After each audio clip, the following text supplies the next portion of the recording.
चुनावों के बीच supreme court ने ईवीएम और वीवीपैट पर एक ऐतिहासिक फैसला दिया है और नियम बदल दिए हैं। देखिए, अब आप खुलवा सकेंगे ईवीएम, आप देख सकते हैं। और क्या सवाल है ये कि बारकोड से होगी अब वोटिंग। एससी ने क्यों बदलवा दिए हैं चुनाव आयोग से नियम, ये आपको रिमझिम के 5 पॉइंट्स में जानना है। सबसे पहला पॉइंट है, एससी ने चुनाव नियम में क्यों बदलाव किए हैं और आखिर क्या बदलाव किए हैं। दूसरा, एससी जज संजीव खन्ना के ऑर्डर में आखिर क्या क्या है। तीसरा, एससी जज दीपांकर दत्ता ने किसे सुनाया। चौथा, इन आंकड़ों से क्या खुल जाएंगी आपकी आंखें। और पांचवा, ईवीएम और वीवीपैट के खिलाफ आखिरकार आरोप क्या लगे थे। और देख लीजिए, मैं पूरे सुप्रीम कोर्ट की ये जजमेंट की कॉपी आपके लिए पढ़ के आई हूं, एक एक पन्ना। और आज आप जानने वाले हैं कि आखिरकार सुप्रीम कोर्ट में कौन कौन सी चीजें ईवीएम और वीवीपैट से रिलेटेड कही गई हैं।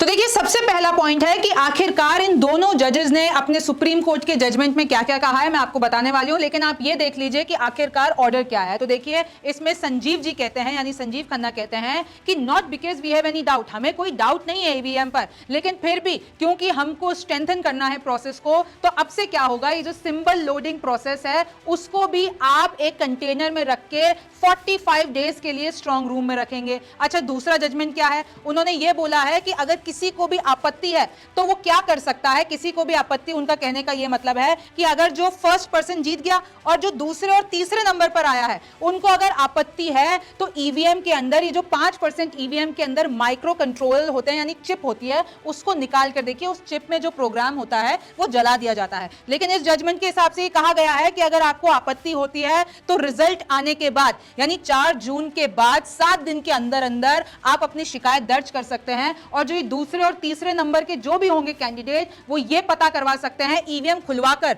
उनकी जो बर्न्ड मेमोरी है उसको निकलवाकर, कि आखिरकार गड़बड़ी हुई है या नहीं हुई है। देखिए, 7 दिन का टाइम मिलेगा और अगर गड़बड़ी होती है नहीं होती है तो बाद में पता चलेगा। लेकिन आप ये जान लीजिए कि अगर आपको ये पूरा टेस्ट करवाना है तो उसका जो खर्चा आएगा वो आपको देना होगा। और अगर गड़बड़ी निकलती है तो ही ये जो चुनाव आयोग है, जितने भी कॉन्स्टिट्यूशन है, वो आपका पैसा जो है रिफंड करेंगे। और अगर गड़बड़ी नहीं निकलती है तो जितना भी खर्चा आएगा वो सब आपके ऊपर होगा। अब देख लीजिए, आप पता नहीं कितने नंबर, जो इतने लोग कहते हैं कि हमको ईवीएम पर भरोसा नहीं है, अब देखना यह है कि क्या वो ईवीएम पर आरोप लगाकर, पैसा खर्च करके आरोप लगाकर उनकी चिप निकलवाते हैं। क्योंकि देखिए, खर्चा तो आपके ऊपर आएगा और अगर नहीं निकलती है कोई त्रुटि तो फिर आपको पैसा भी नहीं मिलेगा। अच्छा, इस पर लोग ये भी कह रहे हैं कि सिर्फ सुप्रीम कोर्ट को यही दिखा कि अगर गड़बड़ी निकल जाती है तो आपका पैसा रिफंड कर देंगे, उनको ये नहीं दिख रहा कि ईवीएम टैंपर हो गई है। खैर, हालांकि बहुत सारे ऐसे जो हैं आरोप प्रत्यारोप अभी भी सोशल मीडिया पर चल रहे हैं, लेकिन अभी जो मैं आगे आपको शो में बताने वाली हूं उसके बाद आपका एक एक डाउट इसमें क्लियर होने वाला है।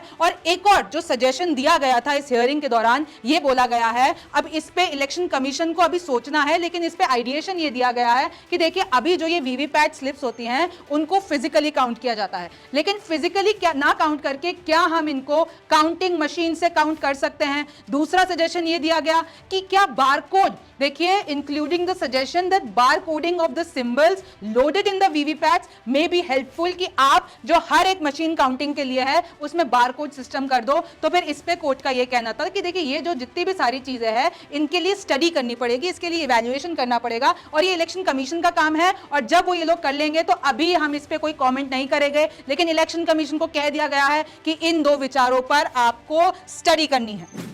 अच्छा, जिनको नहीं पता है कि इलेक्ट्रॉनिक वोटिंग मशीन के क्या कंपोनेंट्स होते हैं, मैं आपको बता देती हूं। ये कंट्रोलर यूनिट होता है जो कि ऑफिसर, जो कि प्रिसाइडिंग ऑफिसर होता है, उसके पास होता है। फिर उसके बाद जहां पर आप वोट देते हैं, देख रहे हैं इसमें 16 बटन्स होते हैं, ये बैलेट यूनिट कहलाती है। और इसमें जब आप ब्लू बटन दबाते हैं तो फिर एक रेड लाइट जलती है, एलईडी जलती है। फिर उसके बाद आपको ये वीवीपैट की जो स्क्रीन है, 7 सेकंड के लिए पर्ची दिखती है कि आखिरकार आपने किसको वोट दिया है, कौन सी पार्टी को, कौन से कैंडिडेट को। और फिर वीवीपैट में जो पर्ची है वो कटकर नीचे चली जाती है। तो ये पूरा मैकेनिज्म होता है। अभी आगे मैं आपको इसके बारे में और कुछ बताने वाली हूं, लेकिन आप ये ध्यान में दीजिए कि ये कंट्रोल यूनिट है, ये वीवीपैट है और ये बैलेट यूनिट है। ये पिक्चर अपने दिमाग में रख लीजिए, क्योंकि आगे जो मैं बात बताऊंगी वो आपको इसको इमेजिनेशन में लेके चलना पड़ेगा। और कंट्रोल यूनिट में कुछ बटन्स होते हैं जिसके बारे में मैं आपको बताने वाली हूं।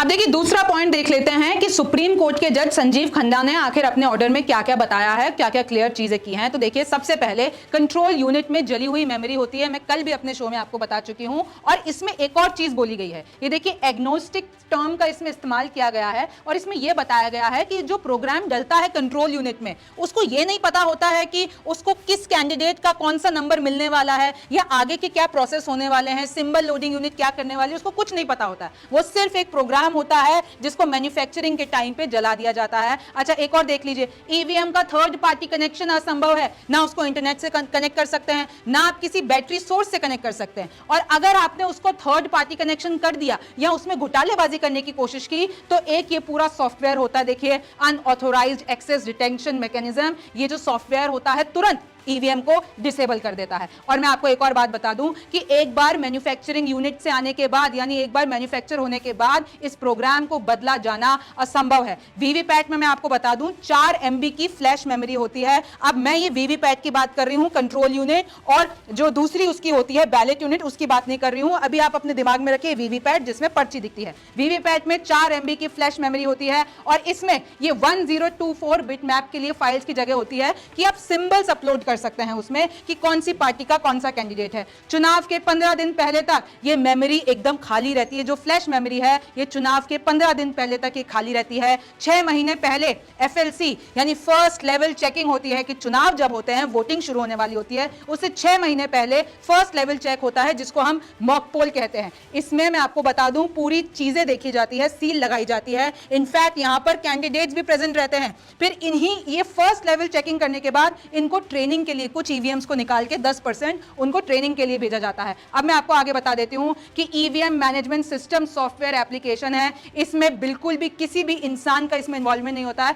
और जो ये पूरी एप्लीकेशन है वो ये निर्धारित करती है कि आखिरकार कौन सी ईवीएम कौन से क्षेत्र के कौन से बूथ पे जाएगी। फिर आ जाइए, अब फर्स्ट लेवल चेकिंग हो गई तो सेकंड स्टेज में यह पता चलता है कि क्षेत्र हर जगह प्रत्याशी मौजूद रहता है। मैं आपको बता चुकी हूं कि कैंडिडेट्स के जो वॉच डॉग्स होते हैं वो हमेशा पूरे प्रोसेस में इधर एकदम तत्पर रहते हैं। सेकंड स्टेज में यह डिसाइड हो गया कि कौन से क्षेत्र में जानी है। अच्छा फिर इसके बाद ये डिसाइड होता है कि जो पार्टी नेम्स हैं ये अल्फाबेट ऑर्डर में, ये लोग जो 16 बटन होते हैं तो वो खुद ही ये जो मैनेजमेंट सिस्टम है अल्फाबेट के ऑर्डर में चिन्ह जो है डेजिग्नेट करता है। और मैं आपको बता दूं कि एक कंट्रोल यूनिट से 24 बैलेट यूनिट कनेक्ट की जा सकती है। मतलब अगर एक कंट्रोल यूनिट है तो उसमें 384 प्रत्याशी उसमें नामांकित किए जा सकते हैं। एक और बात जान लीजिए, 4 वोट पर मिनट यानी हर 1 मिनट में सिर्फ 4 वोट पड़ सकते हैं। सिंबल लोडिंग सिर्फ वीवीपैट में होती है तो इससे कंट्रोल यूनिट और बैलेट यूनिट का कोई नामो निशान नहीं है, उसको आप साइड में रख दीजिए। 2 घंटे पहले ही देखिए कितने मॉक पोल्स होते हैं कि इनफैक्ट जब वोटिंग शुरू होने वाली होती है उसके भी 2 घंटे पहले एक मॉक पोल होता है जिसमें 50 वोट डाल के देखा जाता है कि भाई ईवीएम में कोई गड़बड़ी तो नहीं है। फिर देखिए स्ट्रांग रूम के बाहर, अब आप ये देख लीजिए कि जैसे ही वोटिंग हो गई अब ये सारी ईवीएम स्ट्रांग रूम में चली जाती है। स्ट्रांग रूम के बाहर भी 20 से 25 सुरक्षा कर्मी मौजूद होते हैं, वहां पे सीसीटीवी लगे हुए होते हैं और प्रत्याशियों जो कैंडिडेट्स होते हैं उनके भी जो है वॉच डॉग्स वहां पे होते हैं कि कोई गड़बड़ी करने की कोशिश तो नहीं कर रहा है। अब देखिए मैं आपको वो ऑर्डर दिखाना चाहूंगी जो कि जस्टिस संजीव खन्ना का है और उसमें कुछ पॉइंटर्स सामने निकल कर आ रहे हैं। खन्ना साहब ये कहते हैं कि देखिए 118 करोड़ इलेक्टर्स अभी तक ईवीएम में वोट डाल चुके हैं, जिसमें 2019 की बात करते हैं तो 61 करोड़ वोटर्स थे, 10 लाख पोलिंग स्टेशन थे, 23 लाख बैलेट यूनिट्स थी, 16 लाख जो है कंट्रोल यूनिट्स थी। कि ये पूरा 2019 का उन्होंने आंकड़ा बताया। फिर 2024 में आते हैं कि ईजी है क्या ये सब कुछ, 10 लाख पोलिंग स्टेशन बना रखे हैं और इस बार 2024 में 97 करोड़ रजिस्टर्ड वोटर्स हैं। फिर आगे आइए कि उन्होंने ये भी बताया है कि ये जो वीवीपैट वेरिफिकेशन होता है 5 पोलिंग बूथ्स का, तो उसमें भी हमने तकरीबन 40,000 जो ईवीएम और वीवीपैट को वेरीफाई कर दिया है। और मैं आपको एक और बात बता दूं कि इसमें साफ कहा गया है कि not even a single case of mismatch. आज तक ईवीएम और वीवीपैट के बीच में एक भी केस ऐसा नहीं पाया गया हो जिसमें ईवीएम और वीवीपैट के आंकड़े मिल नहीं रहे हो, एक्सेप्ट वन। सिर्फ एक ही केस में ऐसा हुआ था और वो कौन सा केस था वो इधर बताया गया है। देखिए 2019 के लोकसभा चुनाव में क्या हुआ था कि ये जो 20,000 कुछ वीवीपैट स्लिप्स हैं जो कि फिजिकली काउंटेड की गई थी। फिर हुआ ये कि आंध्र प्रदेश के एक पोलिंग नंबर 63 पर कि ये पता चला कि डिस्क्रिपेंसी यानी एक वोट मिल नहीं रहा है। फिर बाद में जब इसकी जांच की गई तो पता चला कि भाई साहब जो वो प्रिसाइडिंग ऑफिसर थे, जो अफसर थे, वो ही मॉक का जो मॉक पोल होता है उसका डेटा वहां से डिलीट करना भूल गए थे। तो ये क्यों हुआ? ह्यूमन एरर के कारण हुआ, इसमें मशीन की कोई गलती नहीं थी। फिर जस्टिस खन्ना आगे कहते हैं कि देखिए हमें पूरी तरीके से पता है कि वोटर्स का ये अधिकार है कि उनको पता रहे कि हम वोट दे रहे हैं, वो सही जगह जा रहा है कि नहीं जा रहा है, लेकिन रेपिटेड एंड परसिस्टेंट डाउट्स, ये जो बार बार डाउट उठते हैं, बार बार जो एविडेंस लेके नहीं आते हो और बार बार इस सवाल पे क्वेश्चन करते हो, तो उससे लोगों में डिस्ट्रस्ट फैलता है, यानी लोगों का जो भरोसा है वो टूटता है। ये आपको नहीं करना चाहिए। इसके कारण क्या होता है, it will reduce citizen participation, इससे जो है वोट करने इंसान नहीं होता है, इसलिए वोटिंग परसेंटेज आपका गिर जाता है। Confidence in elections essential for a healthy and robust democracy, और ये कहीं ना कहीं पाठ पढ़ाया उन लोगों को जो बिना किसी एविडेंस के आ जाते हैं कोर्ट में और बोलते हैं कि हमें भरोसा नहीं है। तो ये देखिए पूरा आप पढ़ सकते हैं मैंने आपके लिए कि बिना एविडेंस और डेटा के हम इसमें कुछ नहीं बोल सकते हैं। फिर ये देखिए, फिर इसमें भी क्लियर किया गया है कि ये जो है इसकी माइक्रो कंट्रोलर वो सिर्फ एक टाइम प्रोग्रामेबल मेमोरी है, उसके बाद जो फ्लैश मेमोरी होती है वो तो वीवीपैट में होती है, मैं आपको कल भी क्लियर कर चुकी हूं। तो देखिए अब इसमें एक और बात इन्होंने बोल दी है, एक और कोड डाला है कि imagination and suppositions should not lead us to hypothesis, कि सिर्फ आप इमेजिनेशन के आधार पर, सिर्फ डाउट के आधार पर अगर आप ये कहेंगे तो ये सरासर गलत है, और ना आप फैक्ट्स लेके आते हैं, ना आप कुछ करते हैं, और फिर उसके बाद आप ईसीआई जो इलेक्शन कमीशन ऑफ इंडिया है उसकी क्रेडिबिलिटी पे सवाल उठाते हैं, तो ये बिल्कुल नहीं चलेगा। ये साफ साफ खन्ना, जस्टिस खन्ना ने बोल दिया है। उन्होंने आगे अपने ऑर्डर में एक दो पॉइंट्स और बताए हैं, जैसे अगर जो ये बोला गया था कि giving physical access to VVPAT clips to voters is problematic, मतलब हम जो ये वीवीपैट की पर्चियां हैं वो वोटर को नहीं थमा सकते हैं, इससे it will lead to misuse, malpractices and disputes, ये पूरा हो जाएगा। फिर ये भी बताया है कि वीवीपैट की जो पर्चियां होती है, देखिए उनका साइज ये होता है 9.9 सेंटीमीटर इंटू 5.6 सेंटीमीटर, ये थर्मल पेपर होता है, और ये जो इसका प्रिंट रिटेंशन है, जो केमिकल लगाया जाता है, वो उसको 5 साल जीवित रखने के लिए होता है, और बहुत ही ये सॉफ्ट और स्टिकी होता है, इसलिए जो काउंटिंग प्रोसेस होता है 5 घंटे का तकरीबन टाइम लेता है। देखिए इसमें कहा गया है काउंटिंग प्रोसेस को तकरीबन 5 घंटे लगते हैं।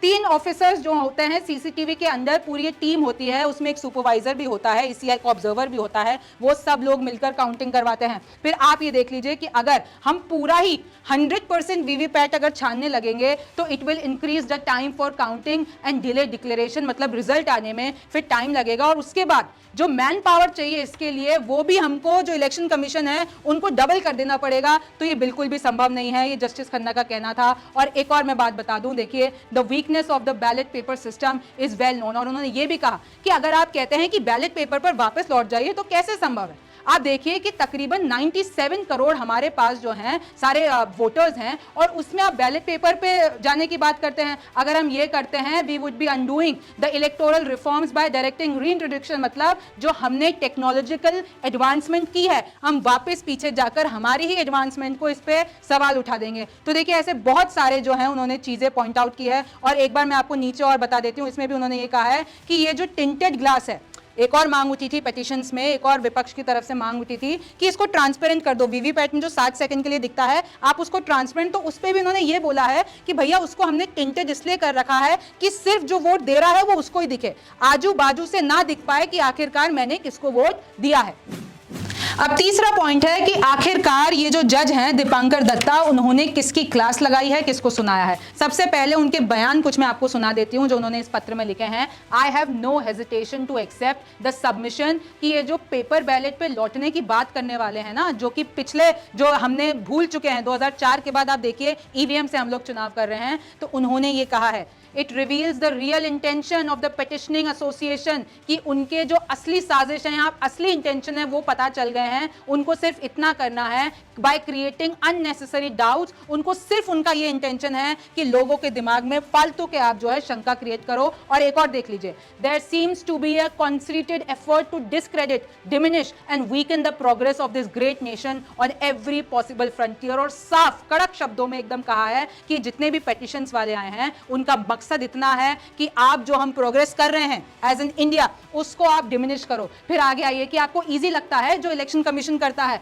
अगर मैं डिफिकल्ट टास्क भी बोलूं तो वो भी कम है, because it is a humongous task और इसमें बहुत बड़े नोबल चैलेंजेस हैं। आप देखिए कि ऐसा कहीं देखने को नहीं मिलेगा आपको कि हमारे भारत में 140 करोड़ लोग हैं, फिर उसमें 97 करोड़ एलिजिबल वोटर्स हैं, और अगर आप इसको पूरा देख लेते हैं तो वर्ल्ड पॉपुलेशन का 10% है। और फिर उन्होंने बताया है कि जो हमारा representation of the people act है 1951 वो कितना ताकतवर है, कि कैसे वो लीगल फ्रेमवर्क का इस्तेमाल करके हर सिटीजन के राइट को प्रोटेक्ट कर रहा है, लेकिन फिर भी आप डाउट करते हैं। तो 3 शब्द उन्होंने कहे हैं, जस्टिस, फेयरनेस एंड ट्रांसपेरेंसी, ये पूरे प्रोसेस में है और इसमें कोई डाउट नहीं है। फिर देख लीजिए, इन्होंने ये भी कहा है कि जितने बड़े इलेक्टोरेट होते हैं उतने ही बड़े चैलेंजेस होते हैं और इलेक्शन कमीशन की रिस्पॉन्सिबिलिटी है कि एक भी बिना एरर के ये पूरा प्रोसेस करे। तो ये बहुत ही बड़ा टास्क है जो कि हर बार इलेक्शन कमीशन करता है। और देखिए, उन्होंने खर्चा भी बताया है। इस बार जो चुनावी खर्चा 2024 में हुआ है वो कितना है, 1 लाख करोड़। ये देख रहे हैं आंकड़ा, 10 लाख पोलिंग बूथ्स हैं। और अगर आप इनमें बात करते हैं, थोड़े से भावुक भी हो गए ये, कि जो इलेक्शन कमीशन है वो पता नहीं कहां कहां जाके वोट कराता है। कहीं तो जो है घोड़ों पे चढ़ के ईवीएम ले जाई जा रही है, कहीं पे आप देख लीजिए कि हिमालय में जाके ईवीएम ले जाई जा रही है, कहीं पे कुछ ऐसे ऐसे गांव है जहां तक पहुंच पाना बहुत मुश्किल है, कहीं पे बोट में बैठ के ईवीएम ले जाई जा रही है। तो आप देखिए कि जो चैलेंजेस हैं वो भारत में कितने यूनिक हैं। आप देख लीजिए, फिर उन्होंने एग्जांपल लिया है वेस्ट बंगाल का कि 13वीं लार्जेस्ट स्टेट है, उसके बाद भी अगर आप इसको यूरोपियन कंट्री से कंपेयर करोगे तो इसकी जो डेंसिटी है वो बहुत ज्यादा है। फिर आगे आ जाइए कि वो क्या कहते हैं कि जो पेटिशनर वाले हैं वो एक नई रिपोर्ट लेकर आए। कौन सी रिपोर्ट लेकर आए, an inquiry into India's election system, और इसका नाम इन्होंने बकायदा बताया है, is the Indian EVM and VVPAT system fit for the democratic elections. ये रिपोर्ट लेकर आए हैं, submitted by the citizens commission of elections. और इस रिपोर्ट में क्या लिखा गया है, इस रिपोर्ट का तंज कसते हुए जस्टिस कहते हैं कि इस रिपोर्ट में खुद लिखा हुआ है कि आज तक एक भी ऐसा केस नहीं है हैकिंग का जो ईवीएम का सामने आया है। तो इसमें ही पता चल गया, रिपोर्ट में ही कह रहे हैं, सिर्फ डाउट खड़ा कर रहे हैं लेकिन इनके पास कोई प्रूफ नहीं है। आगे देखिए, फिर बोलते हैं कि ये लोग एक सर्वे भी लेकर आए हैं, centre for the study of developing societies Lokniti, which concluded कि जितने भी इंडियन पॉपुलेशन से पूछा गया तो उनको ईवीएम पर भरोसा नहीं है। तो फिर जस्टिस ये कहते हैं that it is a private report and I find little reason to trust such a report, कि ऐसी प्राइवेट रिपोर्ट पर आपको ट्रस्ट नहीं करना चाहिए। और देखिए कि अब इसमें ये सवाल पूछते हैं कि अगर भरोसा ही नहीं है तो कैसे वोटिंग परसेंटेज बढ़ रहा है, जब से ईवीएम इंट्रोड्यूस हुई है कैसे वोटिंग परसेंटेज बन रहा है, तो मतलब लोगों को हमारे सिस्टम पर भरोसा है। फिर एक और सवाल उठाते हैं कि ये लोग कहते हैं कि आर्टिकल 19 के तहत पूरा वोटर को अधिकार है ये जानने का कि उसका वोट पड़ा है कि नहीं पड़ा है। तो इस पे भी जवाब ये है कि भैया वीवीपैट है तो सही, 7 सेकंड के लिए आपको दिखता तो है कि आपने किसको वोट किया, इससे ज्यादा भरोसा हम आपको क्या दें। फिर देखिए, फिर इसमें एक और सवाल ये खुद ही उठा देते हैं कि ये भरोसा कहां गया था जब देश में बैलेट पेपर इस्तेमाल होते थे, ये भरोसा कहां गया था जब आपको ये भी नहीं पता होता था कि डिब्बे के अंदर आप पर्ची डाल के चले गए हो और आपको ये भी नहीं पता है कि वहां पर वो पर्ची काउंट हुई है कि नहीं हुई है। तो इस पूरे पैराग्राफ में उन्होंने तंज कसा है और लास्ट में उन्होंने कुछ ऐसे शब्द बोले हैं जो आप सबको सुनना बेहद जरूरी है कि ये आंख बंद करके किसी भी सिस्टम पर क्वेश्चन उठाना और किसी भी सिस्टम पे डाउट करना ये बिल्कुल भी ठीक नहीं है। रादर आपकी एक क्रिटिकल अप्रोच होनी चाहिए, एक कंस्ट्रक्टिव अप्रोच होनी चाहिए और उसके साथ आपके पास एविडेंस होने चाहिए ताकि एक मीनिंगफुल कॉन्वर्सेशन, एक डिस्कशन हो पाए। लेकिन इस पूरी दलील में ऐसा कुछ भी नहीं था। और लास्ट में उन्होंने कहा है कि देखिए, democracy is all about striving to build harmony and trust between all of its pillars, और भरोसे के साथ आपको इस पूरे प्रोसेस में पार्टिसिपेशन रहना पड़ेगा और हमारा जो ये पूरा कल्चर है इसको नर्चर करना पड़ेगा। और अपील की है सबसे कि आप सब इस भरोसे को बनाए रखें, चाहे वो कैंडिडेट हो, चाहे वो वोटर हो या कोई भी देश का आदमी हो, वो इस भरोसे को बनाए रखे। तो देखिए, वैसे तो आज का ये जजमेंट बहुत लंबा था लेकिन कुछ पॉइंटर्स मैंने आपको बताने की कोशिश की और आई होप कि ये पॉइंटर्स सुन के आपके बुद्धि में आपके आंख, कान, नाक सब खुल गए होंगे। अब चौथा देखिए कि इन आंकड़ों से खुलेगी आपकी आंखें। कुछ आंकड़े और बता देती हूँ ईवीएम के बारे में। तो देखिए, अगर मैं ईवीएम की बात करती हूँ कि 1982 से इसकी पहली मर्तबा शुरुआत हुई, 2004 से लोकसभा चुनाव में इसका इस्तेमाल हो रहा है। और देखिए, इसमें भी पूरे जजमेंट में कहा गया है कि पर्ची से, बैलेट पेपर से ये लाख गुना बेटर है। आप सुप्रीम कोर्ट की वेबसाइट पे जाके ये जजमेंट एक बार पढ़ लेना, आपकी भी आंखें खुल जाएंगी। फिर देखिए, इसमें यह भी बताया गया है कि कैसे वोट परसेंटेज बढ़ा है जब से ईवीएम आई है 2013 में। और ऐसा नहीं है सुप्रीम कोर्ट ने आपकी बात नहीं सुनी है, 2013 में एक केस सामने आया था, ये स्वामी गए थे वहां पर लेकर कि ये जो वीवीपैट इंट्रोड्यूस करो, तो 2013 में वीवीपैट इंट्रोड्यूस की गई। फिर आप जाते हैं कि नहीं हमको तो जो है 50% चाहिए वीवीपैट वेरिफिकेशन, लेकिन तब भी सुप्रीम कोर्ट ने आपकी सुनी, तब भी आपको 5% दिया गया। फिर देखिए 2018 में फिर से एक पर्ची की मांग उठती है कि नहीं हम तो बैलेट पेपर पर वापस जाना चाहते हैं, लेकिन उसको रद्द कर दिया गया।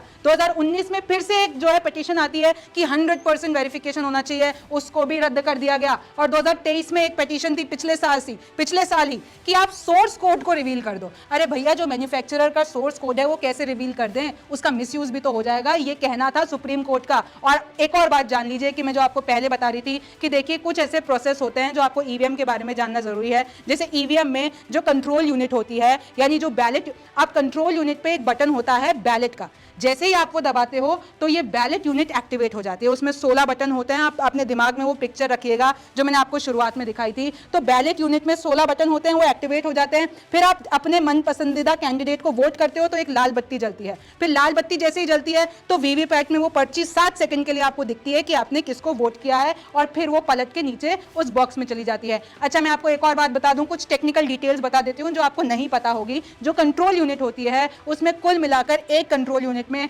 2000 वोट गिने जा सकते हैं, लेकिन जो वीवीपैट होती है उसमें जो रोल होता है स्लिप्स का वो 1500 होता है। तो आप कहेंगे कि ये 500 का डिफरेंस क्यों है, ये 500 कहीं गलत वोट पड़ गए, तो आपके मन में सवाल आ सकता है कि जब कंट्रोल यूनिट में 2000 वोट पड़ सकते हैं तो वीवीपैट में आखिरकार 1500 की क्लिप्स पर्चियां क्यों होती है। तो इसमें बताओ, इस चीज को सही करने के लिए कंट्रोल यूनिट को इस तरीके से प्रोग्राम किया गया है कि 1500 से ज्यादा वोट ये लोग नहीं ले सके। अच्छा, अब एक और चीज देख लीजिए कि एक जो टोटल होता है, कंट्रोल यूनिट पे एक बटन होता है टोटल, जैसे ही ऑफिसर उसको दबाता है तो उसको पता चलता है कि आखिरकार कितने परसेंटेज वोटिंग हुई है, यानी कितने वोट अब तक पड़ चुके हैं। फिर जिस दिन रिजल्ट होता है, जिस दिन मतगणना होती है तो उस दिन उस कंट्रोल यूनिट का रिजल्ट बटन दबता है। उस रिजल्ट से पता चलता है कि एक बटन, जैसे बीजेपी वाला बटन कितनी बार दबा है और कांग्रेस वाला बटन कितनी बार दबा है, तब जाके रिजल्ट सामने आते हैं। और एक और बात देख लीजिए कि कंट्रोल यूनिट में जब क्लोज बटन को दबा दिया जाता है तो उसके बाद वोटिंग उसमें नहीं हो सकती है। और एक और चीज जान लीजिए कि पूरे ईवीएम में कोई भी बाहरी पोर्ट नहीं होता है जिसके थ्रू आप कुछ भी उसमें कनेक्ट कर सको, तो वो एकदम सेफ होती है और उसमें हैकिंग की संभावना बिल्कुल नहीं होती है। और 5वां पॉइंट आपको देख लेना चाहिए कि ईवीएम वीवीपैट के खिलाफ क्या क्या आरोप लगे थे। ये अच्छे से मैंने आपको अपने कल वाले शो में भी बताया है, उसकी लिंक मैं आपको नीचे डिस्क्रिप्शन में दे दूंगी, पर फिर भी आपके लिए मैं समराइज कर देती हूं कि देखिए इन लोगों का कहना था, जो दलीलें थी कि आप वापस से बैलेट पेपर पर लौट जाओ, उसका जो जवाब है वो सुप्रीम कोर्ट ने दे दिया है, आपको मैं बता चुकी हूँ। फिर ये भी कह रहे थे कि वीवीपैट पर्ची दे दो, इसका भी जवाब आपने सुन लिया है कि कैसे कोर्ट कहता है कि वीवीपैट पर्ची देंगे तो इसका दुरुपयोग होगा। फिर देख लीजिए, ये लोग कहते हैं कि ईवीएम वीवीपैट की 100% जांच कराओ, तो इसमें सुप्रीम कोर्ट का जजमेंट है कि इतना टाइम लगेगा, इतना टाइम किसी के पास नहीं, रिजल्ट आने में बहुत देरी लगती है। और फिर आप ऊपर से और ज्यादा इलेक्शन कमीशन का काम बढ़ाओ, पहले ही वो इतने जो है मुश्किल से पूरा करवा रहे हैं, उसके ऊपर से आप 100% वेरिफिकेशन देके और उनकी जो है मेहनत को बढ़ाओ। फिर देखिए, चिप दोबारा प्रोग्राम संभव, इन्होंने कहा था कि ना जी वो जो चिप है जो जला दी जाती है उसको फिर से प्रोग्राम कर सकते हैं। तो सुप्रीम कोर्ट ने कहा ठीक है, अगर आपको कोई शंका है तो आप पैसे दो, और जो 5% जो हमने जांच करने के लिए कहा है उस जली हुई चिप का अंदर जो प्रोग्राम है उसको बाहर निकलवा के जांच करवा देते हैं आपके लिए, लेकिन पैसे आपको देने पड़ेंगे। और अगर आप मानते हो तो ठीक है, पता चल जाएगा, दूध का दूध पानी का पानी हो जाएगा। फिर देखिए, सोर्स कोड बताओ, सोर्स कोड बता दो, जो मैन्युफैक्चर सोर्स कोड, तो आप उससे भी सुप्रीम कोर्ट ने कहा है कि इससे आप देखिए कि कैसे इसका दुरुपयोग हो सकता है सोर्स कोड का, और इसके बारे में विस्तार से मैंने आपको कल अपने शो में बताया है। फिर देखिए, वीवीपैट ग्लास को ट्रांसपेरेंट करो, और यूरोप में बंद हो गई। इन दोनों का ये कहना था कि उसको ट्रांसपेरेंट करो एकदम, लेकिन उसका भी जवाब मैं आपको शो में पहले दे चुकी हूं। और इन लोगों का कहना था कि जब यूरोप में बंद हो गई है तो आप लोग क्यों चालू कर रहे हो, जिस पे जज ने ये कहा कि भैया आप कहां यूरोप और कहां इंडिया को कंपेयर कर रहे हो, यूरोप की पॉपुलेशन देखी है, भारत की पॉपुलेशन देखी, देयर इज नो कंपैरिजन। तो लास्ट में कंक्लूजन यही है कि ईवीएम और वीवीपैट और ये पूरा जो मामला चल रहा था कि 100% आप मिला लो, ईवीएम खराब है, इस पे सुप्रीम कोर्ट ने एकदम जो है फुल स्टॉप लगा दिया है। अब इसके बाद आपके पास कोई भी शंका नहीं रह जानी चाहिए कि ईवीएम खराब है। आप सबको इलेक्शन कमीशन पे, सुप्रीम कोर्ट पे अब भरोसा करना ही होगा। अब देखिए आगे क्या होता है ये तो वक्त बताएगा। आप न्यूज़ 24 देखते रहिए, रिमझिम के 5 पॉइंट्स देखते रहिए। मैं हूं रिमझिम जेठानी, फिर मुलाकात होगी।